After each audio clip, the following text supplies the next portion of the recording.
News में आप सभी का स्वागत है। आज हम बात करेंगे एक ऐसे विषय पर जो आने वाले 1 महीने के लिए काफ़ी महत्वपूर्ण है।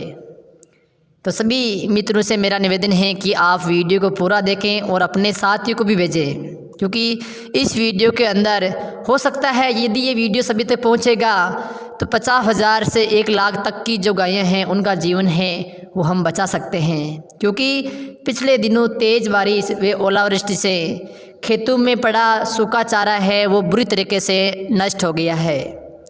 जो बेघर गैयें हैं, जो इधर उधर गौवंश घूमते हैं, उनको खाने के लिए अब कुछ भी खेतों से मिलने वाला नहीं है। इधर भूख के मारे और उधर भीषण सर्दी के कारण कई गायें हैं वो आने वाले 1 महीने के अंदर मर सकती है।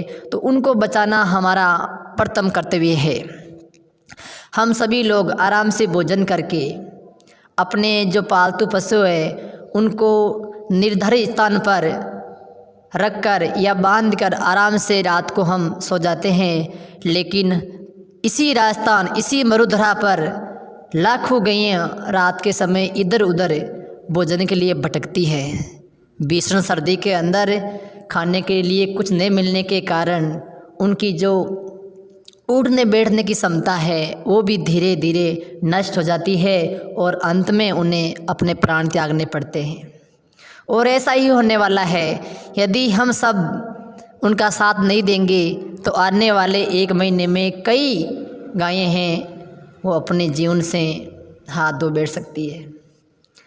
ज़्यादातर गैयें जो ग्रामीण इलाकों में हैं उन गैयों को काफ़ी नुकसान हो सकता है, क्योंकि पहले वे खेतों में घूमते फिरते अपने आराम से जो भोजन है या चारा है वो खा लेती, लेकिन अब उनको ये मिलने वाला नहीं है, क्योंकि सारा जो सूखा चारा है वो मिट्टी में मिल गया बरसात के कारण, दीमक ने खा ली और सारी उसका जो खाद बन गया है।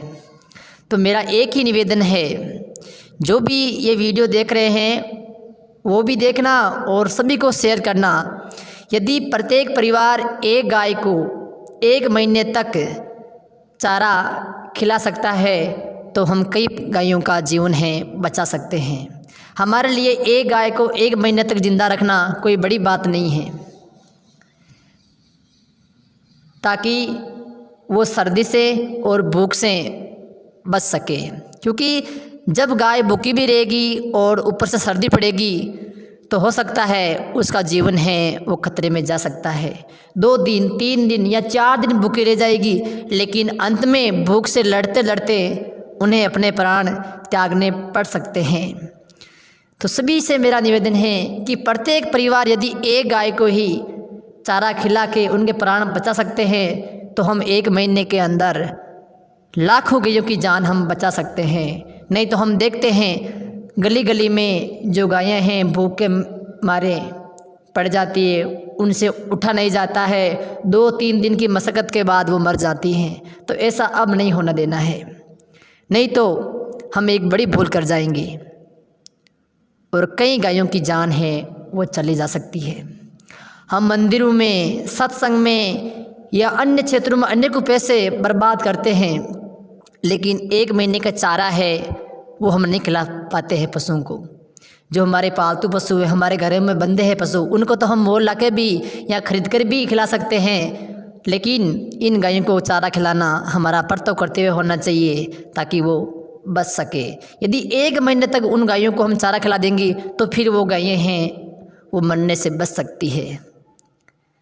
मैंने देखा है पिछले 2 दिनों में कई गायें ऐसी है जो सूखी लकड़ी खाकर भी अपना जो जीवन यापन कर रही हैं, उनको चारा नहीं मिल रहा है, प्लास्टिक की थैलियाँ खा रही है वो, और वही प्लास्टिक की थैलियाँ उनके लिए जहर है और एक दिन उनको मरने पर मजबूर कर देगी। वो बड़ी सत्संग होती है जहाँ बड़े बड़े पैसों वाले लाखों रुपए देते हैं, लेकिन एक गाय को चारा तक नहीं खिला पाते हैं वो। तो बड़े जो व्यक्ति हैं, पैसे वाले व्यक्ति हैं, उनको तो हर छोड़ दो आप, लेकिन जो सामान्य वर्ग के गरीब किसान हैं वो ज़रूर एक गाय को बचा सकता है। ओम जी जब सत्संग करते हैं तो लाखों करोड़ों रुपए इकट्ठे होते हैं, लेकिन वो रुपए जाते कहाँ हैं? प्रत्येक गांव में, प्रत्येक गली में जो गायें हैं वो ऐसे ही घूम रही हैं भूख से या प्यास से तड़पती हुई। लोग बोलते हैं कि ओम जी बड़े महान हैं, वो गायों के लिए ये करते हैं, तो ये देखोगे ओम जी को जाकर, जिनका स्वयं का गांव है, वहाँ भी जाकर देखो आप, वहाँ भी ऐसी ही हालत है गायों की। तो मैं मानता हूँ वो गायों के लिए अच्छा काम कर रहे हैं, लेकिन यदि वही गायों वाले जो पैसे हैं वो किसी गौशाला में न देकर प्रत्येक स्थान पर अलग से यदि गायों के लिए कुछ उपाय किए जाए तो गायों की जान बच सकती है। जिस डाणी के आसपास 15 से 20 गायें हैं तो डाणी वाले सभी लोग मिलकर बारी बारी से उन गायों को चारा खिलाकर भी उनकी जान बचा सकते हैं। तो सबसे बड़ी अहम बात तो ये है कि हमने पैसे कितने दिए ये मायने नहीं रखती है, हमने कितनी गायों को चारा खिलाया ये सबसे बड़ी बात होती है। हम 50,000 रुपये गौशाला में देकर खुश हो गए कि हमने गौदान कर दिया है, लेकिन वो 50,000 रुपये जाते कहाँ है ये हमें मालूम नहीं है। वो गायों के लिए जाते हैं या जो गौशाले वाले कर्मचारी हैं वो खा जाते हैं, ये हमने कभी नहीं सोचा। और यही होता है अक्सर, हमने देखा है गौशालों के अंदर भी जाकर, गौशाला के अंदर जो गायें हैं उनकी हालत इतनी बुरी हो गई है कि वो एक एक दिन गिन के निकाल रही हैं, कब उनके प्राण निकल जाए किसी को मालूम नहीं है। तो मेरा सभी से एक ही निवेदन है कि यदि प्रत्येक परिवार एक गाय को ही बचा सकता है तो मान लो हमने अपने जीवन का बहुत कुछ काम कर दिया है। तो एक बार मैं पुनः सभी मित्रों से निवेदन करता हूं कि इस वीडियो को आप अधिक से अधिक शेयर करें और प्रत्येक घर तक ये वीडियो पहुंचना चाहिए, ताकि आने वाले 1 महीने के अंदर हम गायों की रक्षा कर सकें। उनके बाद गायें हैं वो वापस अपने आप से वो चलती फिरती हुई भी अपना भोजन है वो जुगाड़ कर लेगी, लेकिन ये 1 महीना उनके लिए काफ़ी भारी है, क्योंकि इधर से सर्दी उधर से भूख। हमें भी देख लो, यदि हम 2 या 3 दिन भोजन नहीं करते हैं और मेहनत करते हैं तो हमारी हालत क्या होती है। बड़े बड़े पैसे वाले हैं या जो नेतागण हैं वो अपने नाम के पैसे देते हैं, उनको ये मालूम नहीं है कि ये भटकती हुई जो पालतू पशु है या जो गायें हैं ये रात को कहाँ बैठेगी, कहाँ इनका आवास है, ये बेघर है। और ये बेघर कैसे हुई है, हमारे जैसे लोगों ने ही इनको बेघर किया है। पहले हमने अपनी आजीविका के लिए हम इसको पालते थे, लेकिन इनको छोड़ दिया खुले में भटकने के लिए, और आज वही गैयाँ अधिक मात्रा में होकर अपने जो प्राण है उनसे लड़ रही है बचाने के लिए।